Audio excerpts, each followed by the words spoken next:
નમસ્કાર મિત્રો, જય શ્રી કૃષ્ણ. મંદિરમાં પ્રવેશતા જ ઘંટ શા માટે વગાડવામાં આવે છે? ચાલો જાણીએ તેની પાછળનું ધાર્મિક અને વૈજ્ઞાનિક કારણ. આપણે સૌ મંદિરમાં પ્રવેશીને ઘંટ તો વગાડીએ છીએ, પરંતુ શું તે ફક્ત ભગવાનને જગાડવા માટે જ છે? ના, તેની પાછળ એક અત્યંત શક્તિશાળી વિજ્ઞાન છુપાયેલું છે, જે સીધું જ આપણા મગજને અસર કરે છે. આપણે જ્યારે મંદિરમાં જઈને ઘંટ વગાડીએ છીએ ને, ત્યારે તેમાંથી એક તેજ અને તીવ્ર ધ્વનિ ઉત્પન્ન થાય છે, જે અવાજનો પડઘો વાતાવરણની અંદર 7 સેકન્ડ સુધી ગુંજતો રહે છે. આ 7 સેકન્ડનો પડઘો આપણા 7 ચક્રોને સક્રિય કરે છે અને આપણા મગજની અંદર ચાલતા હજારો વિચારોને શાંત કરી દે છે. ઘંટનો અવાજ આપણા ડાબા અને જમણા બંને ભાગને સંતુલિત કરે છે.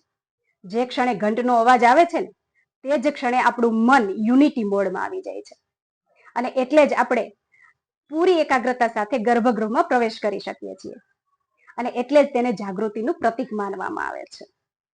વિજ્ઞાન કહે છે કે આ ઘંટ જે ધાતુનો બનેલો છે ને, એટલે કે જસત, તાંબુ, પિત્તળ, સીસુ વગેરે, તેમાંથી ઉત્પન્ન થતી ધ્રુજારી આસપાસના વાતાવરણમાં રહેલા હાનિકારક બેક્ટેરિયા અને વાયરસનો નાશ કરે છે. એટલે કે મંદિરના વાતાવરણને માત્ર આધ્યાત્મિક જ નહીં, પરંતુ સ્વાસ્થ્યની દ્રષ્ટિએ પણ શુદ્ધ કરે છે. તો મિત્રો, હવે જ્યારે પછી મંદિરમાં જાવ ને, ત્યારે આ વિજ્ઞાનને યાદ રાખીને ઘંટ વગાડજો.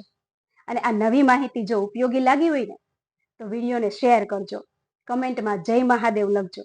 અને હા, હવે પછીનો મારો વિડીયો આપણા મંદિર, ઘરના મંદિરમાં રહેલી ઘંટડીને ગરુડ ઘંટડી શા માટે કહેવામાં આવે છે અને શા માટે આપણે આરતી ટાઈમે તેને વગાડીએ છીએ, તેના વિશેનો હશે. તો મારી સાથે જોડાવા માટે ચેનલને સબસ્ક્રાઇબ અવશ્ય કરજો. જય શ્રી કૃષ્ણ.